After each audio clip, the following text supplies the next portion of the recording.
Welcome to Emerging Franchise Brands, the podcast that introduces you to the visionary founders of America's fastest growing franchise opportunities.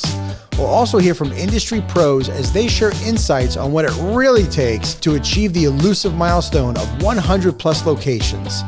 I am your host, Frank Fumey, founder of S1E9 Sports, and my 20-year journey from inception to acquisition has given me a unique perspective on how to succeed in franchising.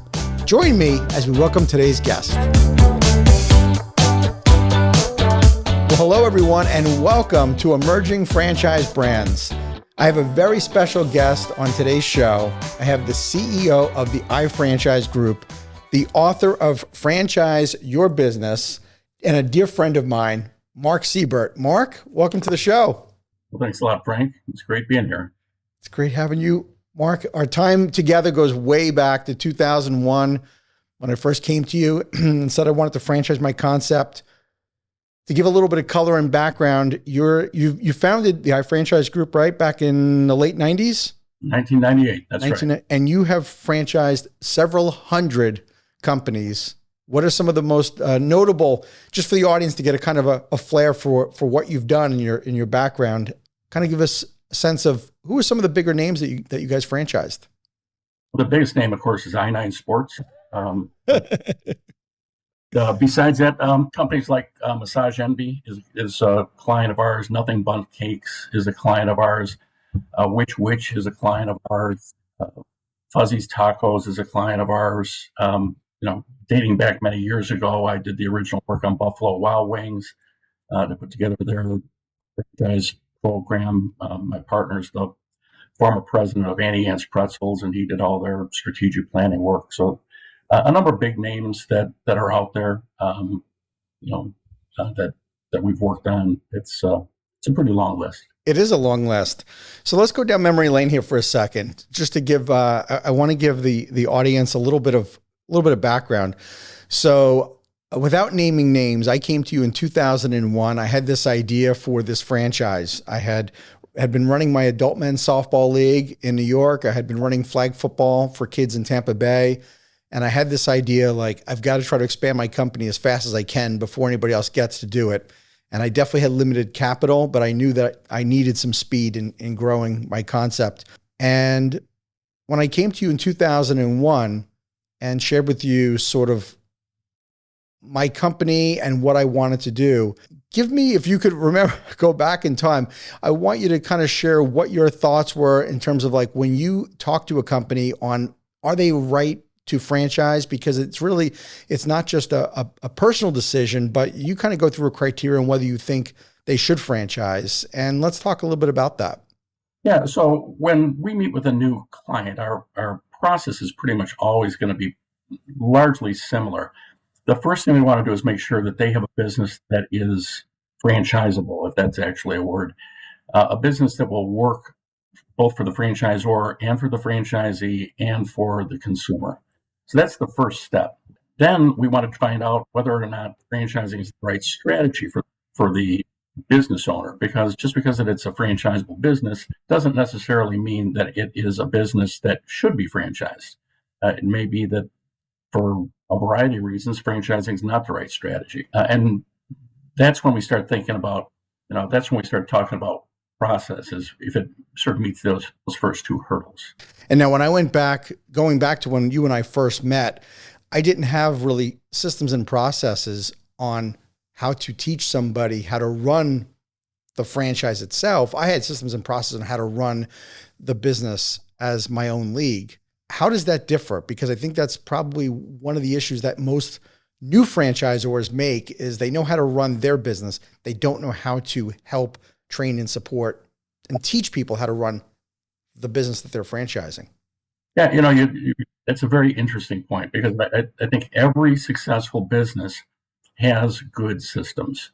The question is whether or not the systems are in your head, or whether they're written down on paper, and whether you've got a means of communicating those systems to the franchisees in a consistent manner so that they can follow those systems. So that's where developing things like operations manuals, training programs, train the trainer programs, and other kinds of tools that will help impart those things today. A lot of video and and online learning systems are used to make sure that people are able to communicate to their franchisees what their brand standards are and to enforce those brand standards, and at the same time look at those areas where you're not necessarily going to be focused on enforcement as much as you are going to be on talking about best practices and imparting those best practices as well. And we don't even know what best practices are as a new franchisor, right? We know how to run our business, but we have no idea. Well, I think you had a pretty good idea, Frank. It was when we talk about best practices, the reason why we distinguish between sort of best practice and brand standards is because when you're developing an operations manual, developing some of these systems for franchise companies, it's very important to distinguish between brand standards and best practices. And the reason why is because the brand standards are incorporated into the legal documents by reference. Franchisees have to follow the brand standards or they could lose their franchise. And so in the franchise contract, it's going to say that you must follow those standards that are set in the franchise agreement. Now, those might be, in the case of a food service, it might be what the recipes are. In the case of a sports team-oriented franchise, it might be some of the marketing mechanisms that you use. It might be the way that you communicate or the way that you organize teams. But it's going to be the things that make you who you are. At the same time, there are certain things that we don't want to be too dictatorial about in a franchise situation, and in particular where we want to focus on these are our recommendations, but where we're not going to default you as a franchisor. And those are in particular usually focused in on things that are really geared toward a lot of personnel practices. So for example, you wouldn't want to say you must give your employees a 2-week paid vacation. And the reason why is you don't want to get too intrusive into the employment practices because one of the big issues is joint employment liability. You don't want to get in a situation where you suddenly have responsibility for the franchisee's employees and you're involved in some kind of issue regarding employment law or sexual harassment or employment of undocumented labor or whatever it happens to be, and you're brought into a lawsuit. So you have to be very careful when you're crafting these documents to make sure that you're drawing a clear distinction between best practices and brand standards so that you maintain that independent contractor relationship between yourself and the franchisee. Sure. And that's part of the law of franchising, right? Is that arm length relationship you have with the franchisee, that you're allowing them to run their business the way they see fit, but you're operating within the system standards. I was only kind of half kidding that I didn't have our act together totally. We did have as you might recall, we had this thing called the countdown to game time, which was exactly what they needed to do every day for like 120 days leading up to them starting. Yep. But when you are starting out, there's so much wiggle room as a franchisor. You think you've got everything covered, and sometimes you don't. What about the space here in the as a new franchisor or this emerging franchise space? What do you think is the right kind of as a franchisee? If you're looking to invest in a franchise, what's a trait of somebody who would buy a franchise that's more emerging than mature? Because I kind of think it's a different type of person would look for something where they want to get in more on the ground floor versus something tried and true. What do you think?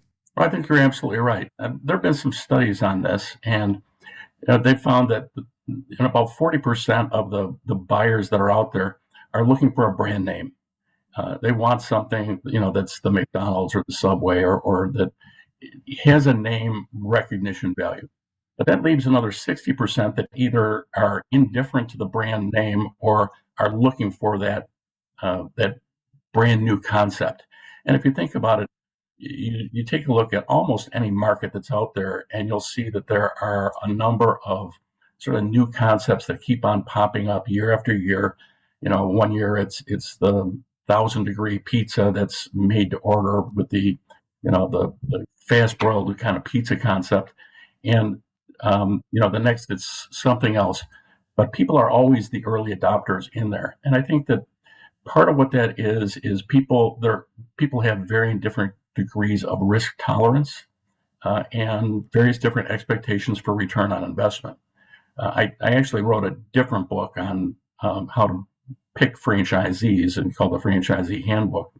And in that book, we talk about making sure that you understand sort of that risk return relationship when it comes to buying franchises.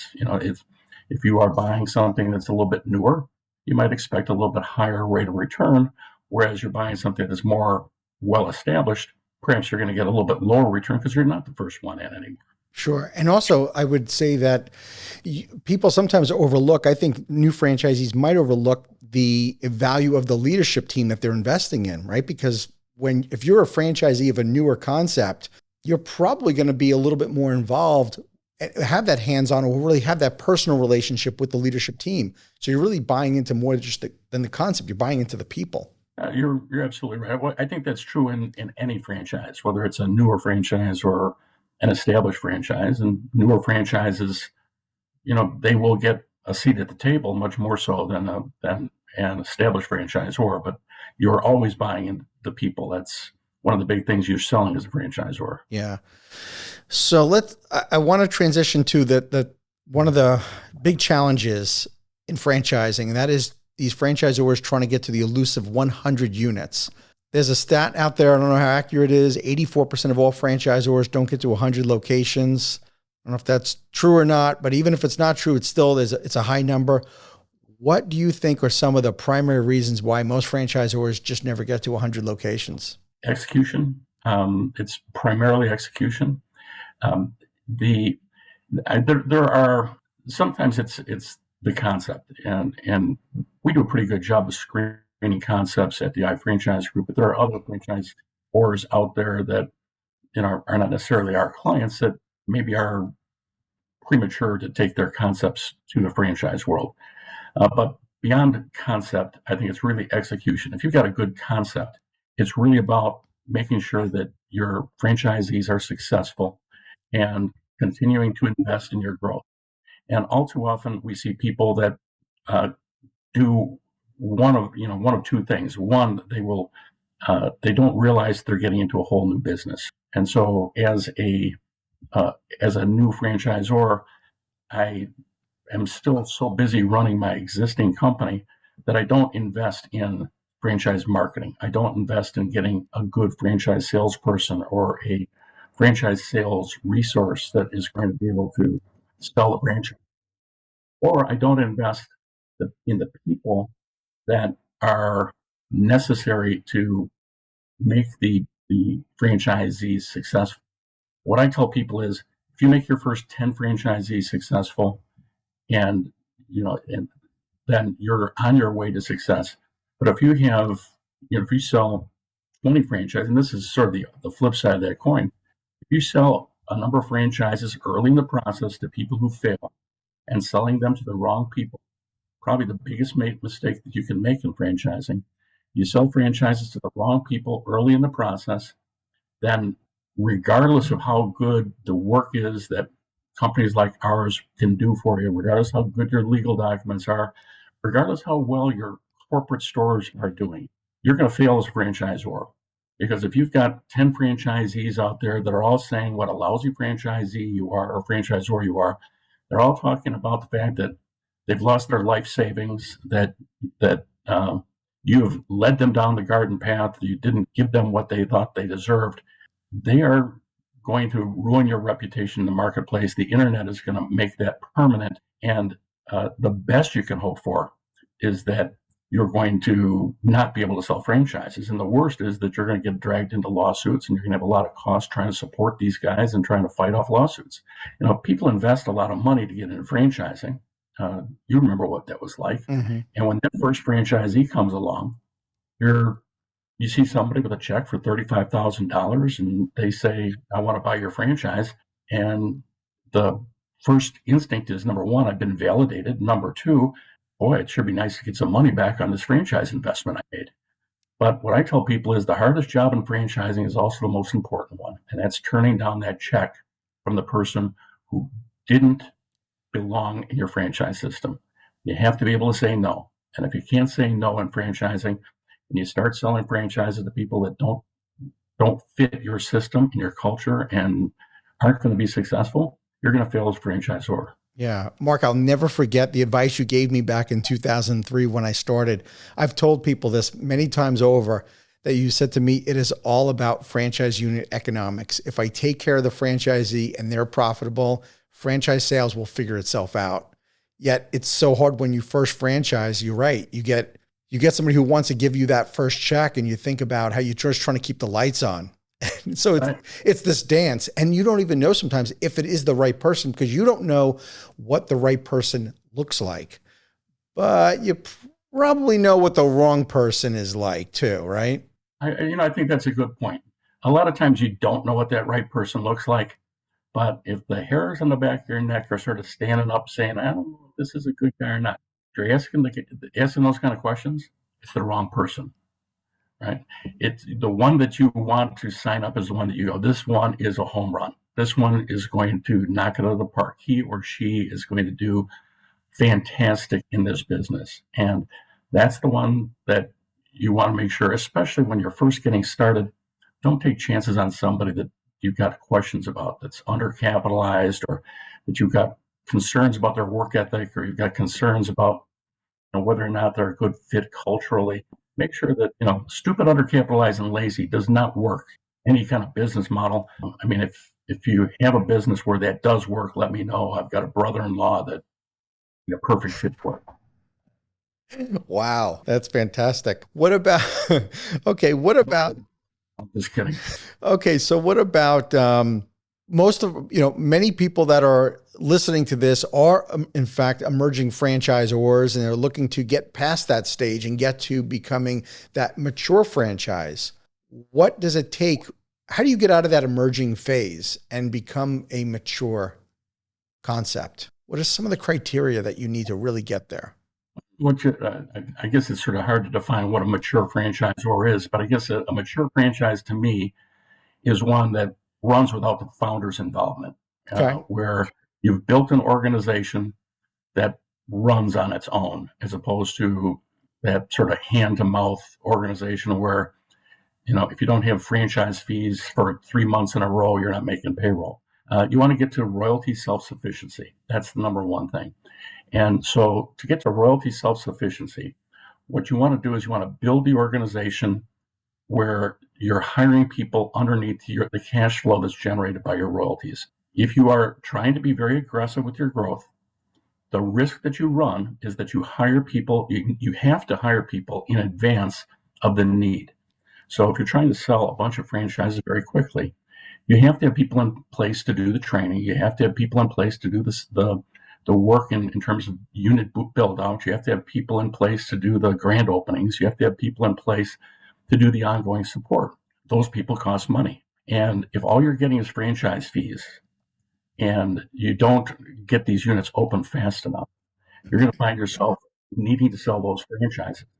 What you want to do is, in an ideal world, and it's not always an ideal world. Sometimes you have to grow fast for various different reasons. But in an ideal world where you want to get to sort of that level of maturity, you want to make sure that the royalty stream is here and your cost is here. And if your cost is underneath that royalty stream, then you're going to find yourself in a situation where the business starts to run itself and you're not forced into making bad decisions in order to make payroll. And so what you do is you just hire as you sell franchises underneath, and it's sort of like a stair step high, cost approach underneath your royalty flow. And if you can do that, then you can build an organization that is long-term and sustainable. Yeah, I went through that myself where you have a fixed amount of capital, especially when you're starting out.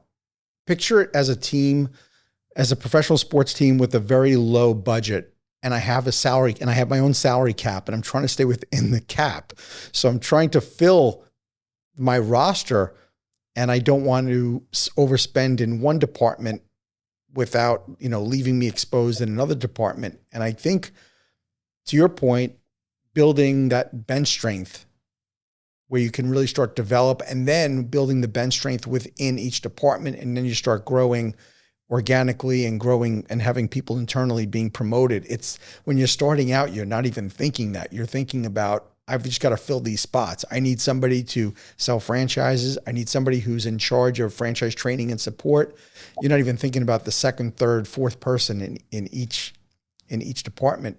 But I always talk about hiring for your weakness, because to me, that's what, in my experience, that's what changed everything. When I realized that I couldn't be the end all and be all for my company, I needed people who did the things that I wasn't good at. And there was certainly a lot of things that I was not good at that I needed people to do. That's kind of the founder getting out of the way, right? And that's got to be pretty hard for people. I would imagine all the franchise systems you've been around. Tell me about sort of the challenge with founders. Well, I think that, I mean, personally, I take that same lesson to heart myself. I've built an organization where almost everybody in the whole organization is smarter than I am, and they're more experienced than I am, and that's really the key to our success. I think that good leaders are not afraid to hire people that are better than themselves. The biggest challenge for good leaders is being able to afford those people. So when you first get started, you want to hire the best. Maybe you can't afford to always hire the best, and you have to do a lot of work developing those people. But the key is, surround yourself with people that will challenge you. Surround yourself with people that are that you consider to be, smarter than you, that you consider to be as dedicated as you are, and make sure that they have that same attitude of focused on franchisee success. I've gone into organizations where I've heard, and these are more mature, we work with mature franchisors as well as startups, and I've heard people who have this us versus them kind of mentality about the franchisees. And as soon as I hear that, I know that the organization's in trouble, because if the people in the organization are talking poorly about the franchisees, then the first thing that is that came from the top, because the top is tolerating that kind of an attitude toward franchisees. And if that's what's going on in the organization, then you are going to have an organization that's going to be dysfunctional. You're going to have an organization where it's us versus them, and it's not going to be easy to cure the problems that are going to arise in that organization. Yeah, but there at the same time, there's this franchisee relationship where there can be a very healthy push-pull. We may not always agree on what we need to do, or I should say, we may not always agree on how we're going to do something, but we have to agree that this is good for the brand moving forward. And that kind of introduces the whole franchise advisory council. Most emerging franchise brands, when you're starting out, you don't have an FAC, as we call it in franchising, where we have a group of franchisees who are representing, whether it's their region or by revenue tier or whatever, to have that voice or that seat at the table, right? And Mark, at what point does a franchisor determine we're large enough now where we're too big to have every franchisee having a seat at the table on big strategic decisions, but we need to have an advisory council? Where does that come in, and how does that, what usually makes that a big decision now, and where does that start? Well, we're big advocates of franchise advisory councils. We'd like to see them started as soon as possible, and even if it's only several members to begin with, we'd like to see them get started from the very beginning of a franchise organization. The sooner the better. There is obviously a push-pull between the franchisor and the franchisee. The relationship is not always perfectly aligned in terms of what people's interests are. Franchisees are concerned with what goes on in their individual territory. The franchisor has to be concerned with the brand and what is happening with the brand overall. There may be differences between those two different goals, but the key is transparency and listening to the other person's opinion. Ultimately, the franchisor has to make those decisions, but the more input you get from your franchisees, the better off you are. Ray Kroc had something that he used to say. He said that, he listens to his franchisees because that the franchisees are listening to the consumers every day, and sometimes they're listening, and what they have to say is pretty important. So these are, listening to the franchisee and listening to what the franchisee has to say is important because they are right in front of the consumer every day. That's so true. And we also learn as a franchisor that it's not just training them on how to operate the business, but business coaching is a huge aspect of that relationship, because I think most franchisees, it's their first time going into business. And sometimes as a franchisor, I know I experienced this where I underestimated the amount of value I was going to have to put towards business coaching. I thought more about I had to train these franchisees on how to operate the business and how to hire and scale their own business, but I didn't recognize early on the value of business coaching. And of course, I quickly transitioned to that, right? And that's something that we may not focus on enough in franchising, is the importance of coaching these franchisees in their own business. Yeah, and a lot of people who are entrepreneurs, I mean, most of the people that are probably watching your podcast here are probably entrepreneurs. And from their perspective, they are probably people that do a lot of things for themselves and they sort of cut their own path.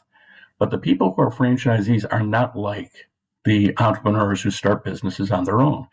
And, one of the things that, I hear this an awful lot from my clients, that where they'll say, why would somebody buy a franchise from me when they could just do this on their own? And, it would be so simple for them to do it on their own. And I say, the largest carpet cleaning franchises are all franchise. The largest janitorial services businesses are all franchises.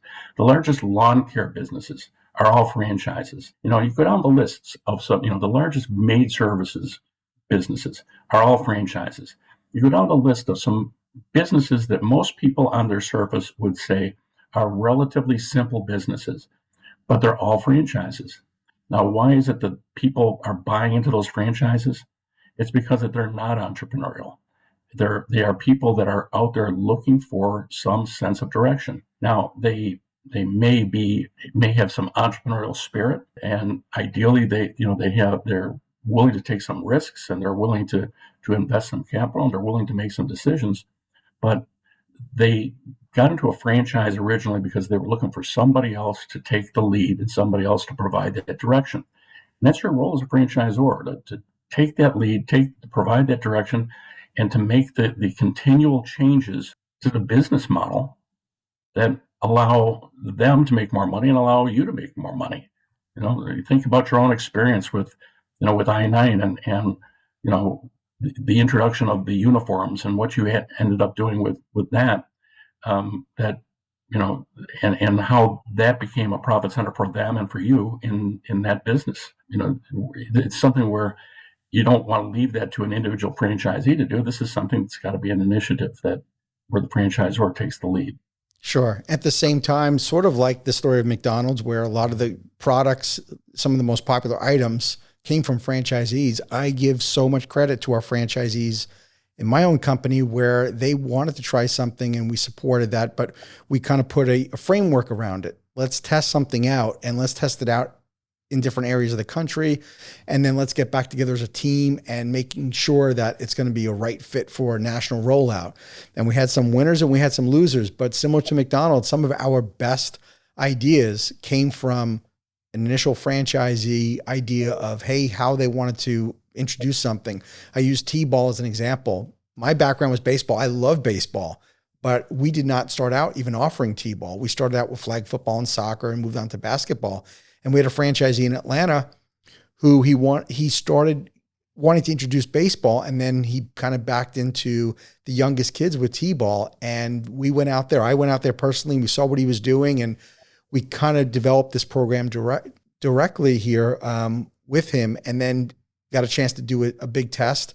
And then it ended up being a big part of our success, so much so that it actually lowered the average age of the kids coming into our business, because we were now taking in 3, 4, 5-year-olds into our business, which meant there was more kids now playing soccer and flag football. All of that came, from a franchisee. And I think that Yeah. that's why we have to continue to work together.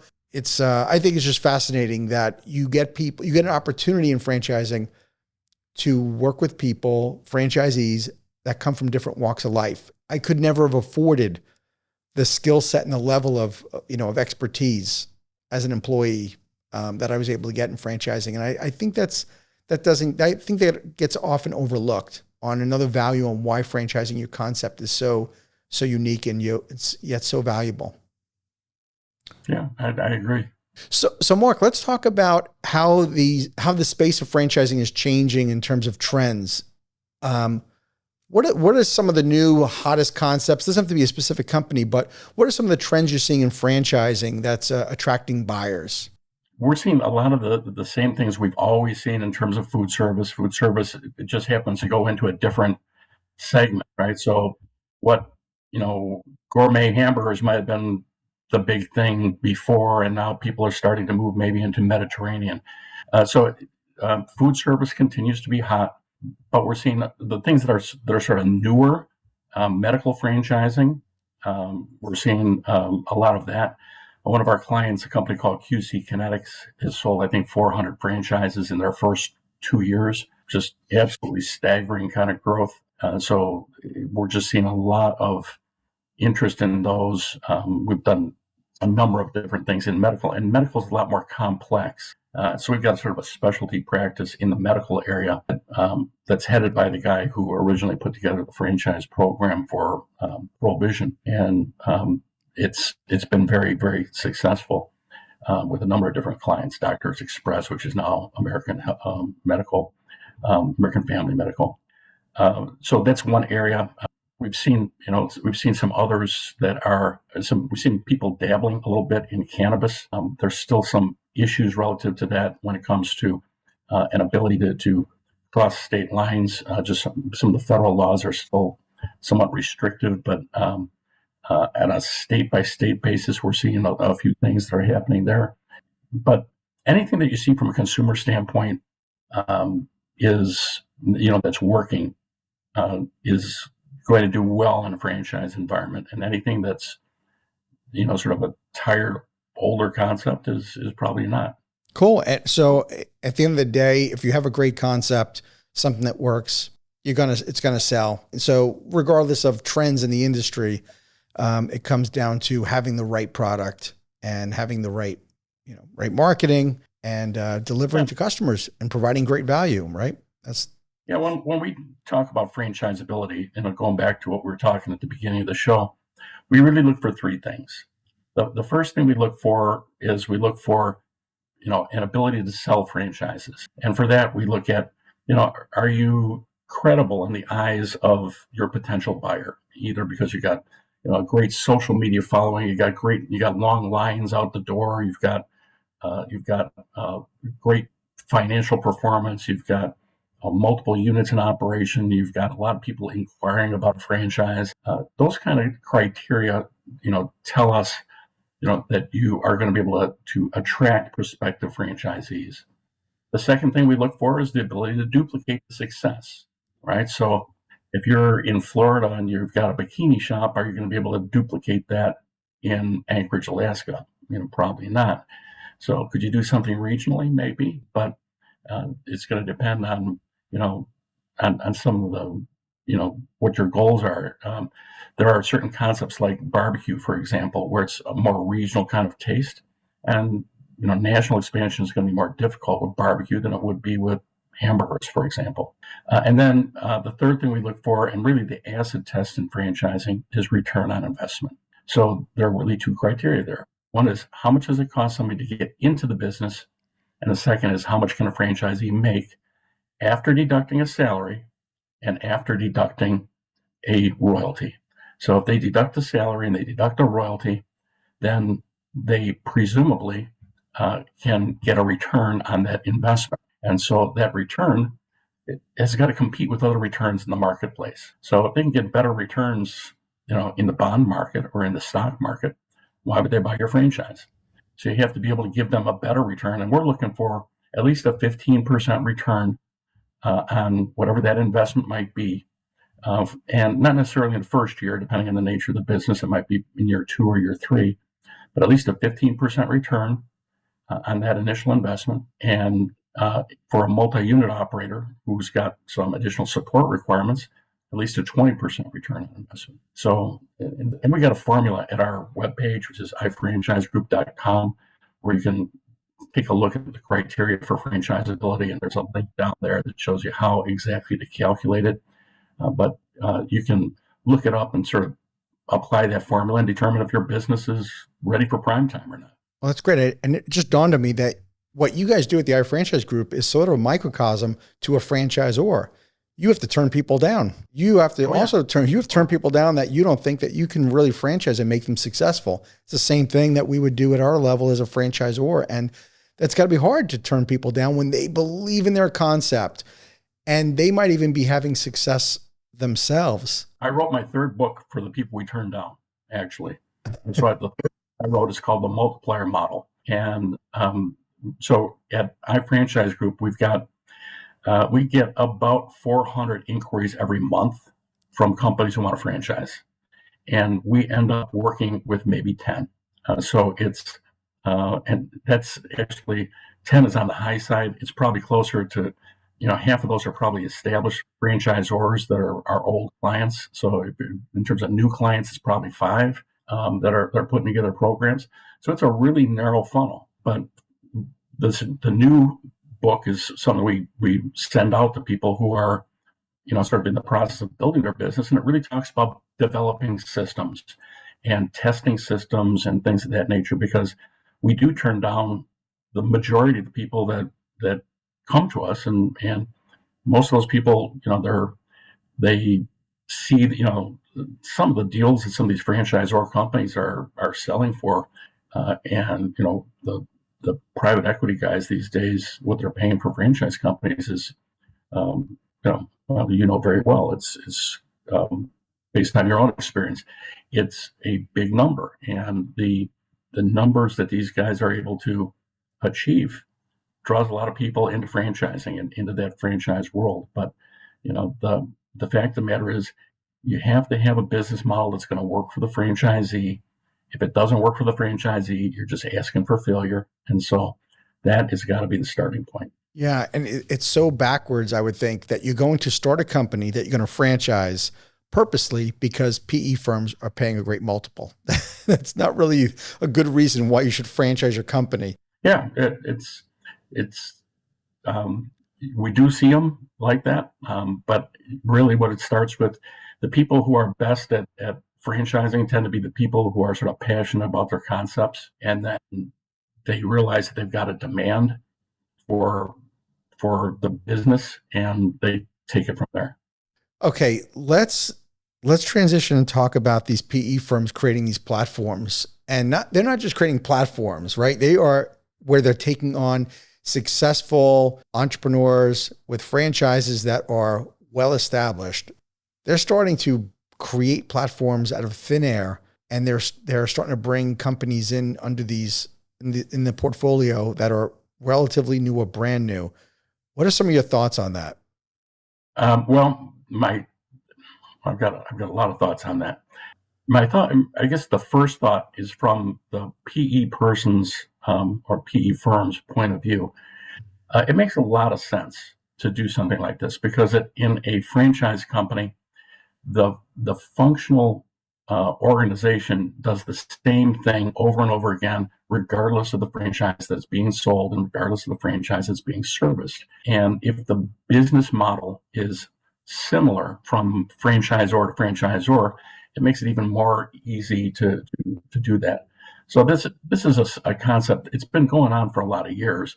Neighborly, which used to be the Dwyer Group, Don Dwyer, who I met decades ago, started this with Rainbow International Carpet Cleaning, and then they started bringing in additional brands, and all the brands were sort of what you'd consider to be they called a man in the van kind of franchises, where it would be a home-based franchise, but the support work that they centralized, so the franchise, they only need one sort of corporate president, only one CFO, they only need one sales department, one marketing department.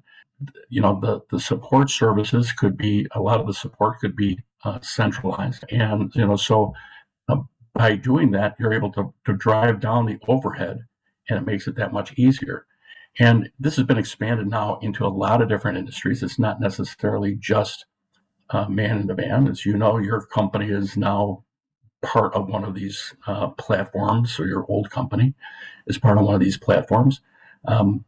It is expanded into a lot of different areas, and these companies are highly profitable. Being a franchisor on its own is profitable. The average franchisor, in a study, and these are some older studies, but there was an old study by the IFA, the International Franchise Association, that said that the top quartile franchisors were reporting between 35 and 45% going to the bottom line. And that study was performed before you saw a lot of these platform companies coming out. Now you start adding leverage to that in terms of the ability to leverage your top of the organization overhead, and now you start seeing that you're really going to start putting a lot of money to the bottom line.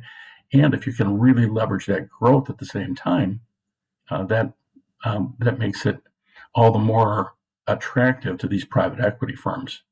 Now, the part of the private equity firms that becomes more challenging for those that are not yet acquired by private equity is that private equity has infiltrated a lot of the broker networks, and they have driven up the price that people are paying brokers to deliver leads to them, which means that for many new franchisors, broker leads have become very expensive, and in some cases prohibitively expensive. And so they have to find other ways to be able to drive franchise leads. Again, that's where a company like ours would come in terms of helping them develop marketing plans and things that, outside of the broker's channel, can help drive leads that will ultimately convert to franchise sales for them. But it's, in the old days, you could sort of put them in touch with a broker, and they would normally get a certain number of leads. But these days, some of these private equity firms are paying so much that it's very difficult for some newer franchisors to keep up from that standpoint. Wow. It's kind of changed the face of franchising. It sounds like that. A little bit, yeah. Right. Because you still have the mom and pops. You still have somebody like me that had a concept and I want to franchise this thing. This is my dream. And they're still doing it. But at the same time, I have this challenge where I'm part of this big boys club where these PE firms are creating these platforms almost from scratch. And I can understand why they would do it, with the centralized services. It does make perfect sense to me. But at the end of the day, they still have to make it work. It still has to be successful. They still have to be able to sell franchises, and the franchisees need to be successful in itself. So just by having a platform in itself doesn't make it a winner. And right, it's the people that are behind it, and you have to have the right team that's going to help lead that. Well, and the private equity firms are not reluctant to pay up for good people. So it's, again, it makes the cost of doing business a little bit higher. The cost of hiring top flight franchise sales talent has gone up.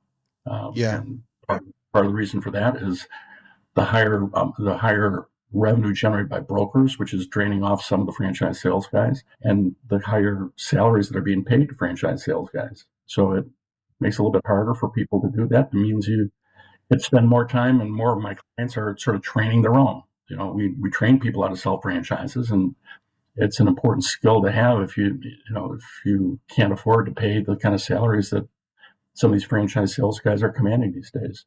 And you've been successfully franchising companies for well over 30 years, right? Dating back to iFranchise Group. So it'll actually be 40 years next year. Wow. Scary. That is incredible. So we know that franchisors do come and go. Sometimes people franchise and they decide no longer to franchise. But tell me, what are some of those key traits of those franchisors that do stick? I mean, obviously you're so selective, and you guys have been very selective over the years of making sure that this person is franchisable.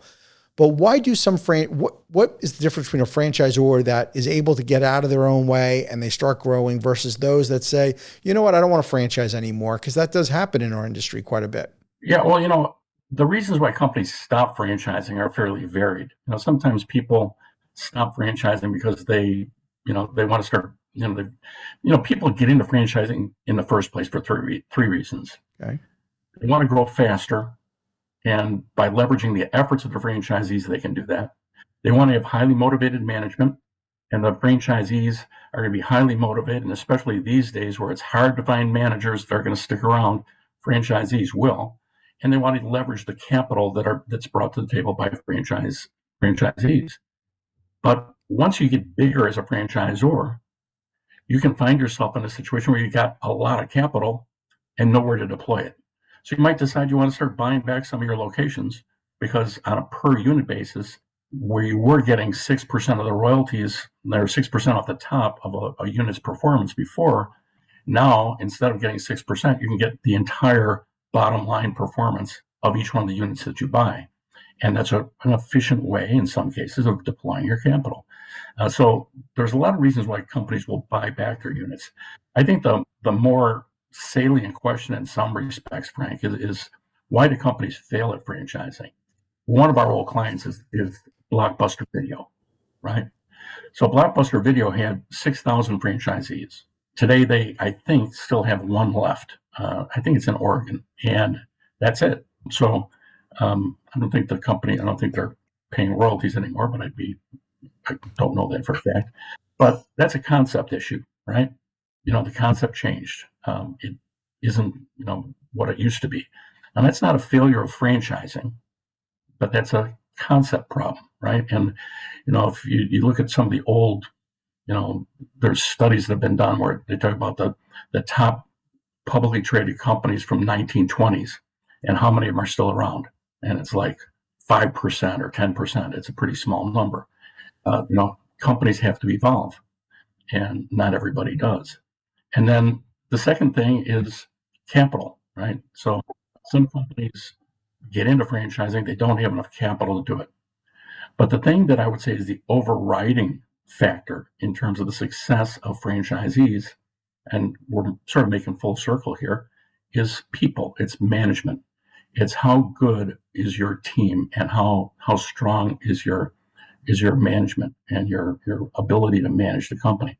Because good management will adapt the concept. Good management will find capital. Good management will commit the resources that are needed to make sure that the franchisees are successful. But there's no cure for bad management. No, there is not. What's been your biggest surprise since you started in this industry? I don't know. I've had a lot of surprises, over the course of the industry. Some clients that I thought were going to be base hits ended up being home runs, and some companies that I thought were going to be home runs were, base hits or dribblers to the outfield.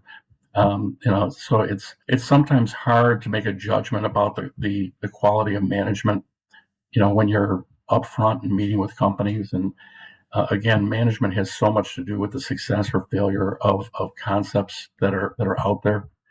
If I had to say one thing that was surprising, it would be that in recent years, and I'm talking about sort of in the last 2 years, that franchising has really had sort of a resurgence that has been incredible.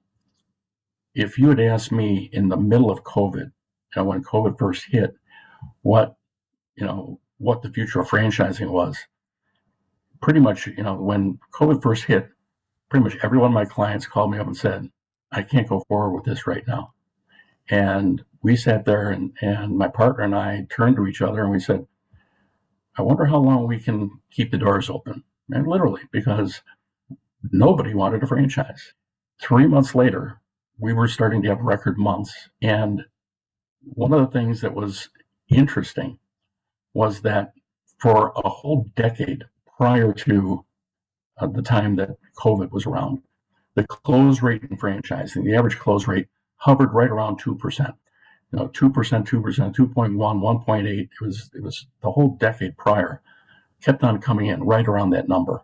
And then 2021 comes around. It jumped up to 3%, which is a 50% increase. Last year, the close rate went up to 3.4%. At the same time that all this is going on, the number of new business entities that are formed in the U.S. has jumped by over 100,000 a month. It's been staggering, the number of new business entities that have been opening up. So what COVID has done to the population has really been to, I think, tell a lot of people they don't want to work for the man anymore. They want to, they want to get into business for themselves, and it's rekindled a sense of entrepreneurship, I think, in the country. And I guess that would probably be the biggest surprise I've had. Yeah. Wow. I did not see that coming. And I would say that sort of what we experienced at the Great Recession, where people want to stop working for the man. This version, though, with COVID was like, it's that on steroids. I mean, it's not even close. Wow. Yeah. So Mark, look, I want to thank you so much for your time today. I know we are running out of time. I know you got to start heading out. And I want to ask you, though, if somebody's interested in working with the iFranchise Group, whether it's to franchise their concept or they are already a franchisor and they're looking for additional resources to help grow and scale their company, how can they get a hold of you? Well, thanks. They can go to the website, which is ifranchisegroup.com, and they want to reach out to us. We've got people that they've got forms they can fill out there, or they can send to info@ifranchisegroup.com. And we'll get back to them. We also have a company that works with our franchisor clients as well, called Top Bar Media, that does franchise lead generation for franchise companies. So we can help both the startup franchisors who are getting into franchising for the first time. We do a lot of work with established franchisors who are looking to sell franchises, and that's topbarmedia.com as well. So either place. We'd love to hear from them, and we'd love to see if we can be of some service. Absolutely. I cannot recommend you enough. You have been not only a dear friend, but you've been a mentor to me really since the very beginning. And I cannot thank you enough, Mark. You were with me in the very, very beginning, helping me franchise my concept. And I was so grateful that you were also part of my organization at the end when I was exiting and being part of our board. And it was like a perfect ending for me to have you with us at the end of my time with my company, being on the board of directors. And I just want to thank you for everything. I know I've told you many times, but you've always guided me the right way. I felt like you always put my needs and my company's needs first and foremost. And you've always shot straight with me. You told me exactly what I needed to hear, even though I may not have wanted to hear it when I was young and dumb and starting out. And I can't thank you enough. Well, I don't know if you were young and dumb, but I'm sure you were young. But just like I was probably young at the time as well. It was always a pleasure working with you, Frank, and I hope we get a chance to do more together in the future. I know we will. All right, Mark, well, thank you so much again for your time, and I'll be seeing you around soon. Great. Good talking to you. Thank you. Thank you for tuning into the Emerging Franchise Brands podcast. For additional insights, guest applications, and to stay connected, visit us at efbpodcast.com. The Emerging Franchise Brands podcast is for entertainment purposes only, and the views expressed do not necessarily represent those of Emerging Franchise Brands, its host Frank Fiume, or Emerging Franchise Group, LLC. Any discussed franchise or investment opportunity requires thorough investigation, obtaining proper disclosure documents, and expert consultation before making any investment decisions. The podcast and its host do not offer professional advice or endorsements, and they hold no responsibility for actions, representations, accuracy, or consequential damages related to the podcast content.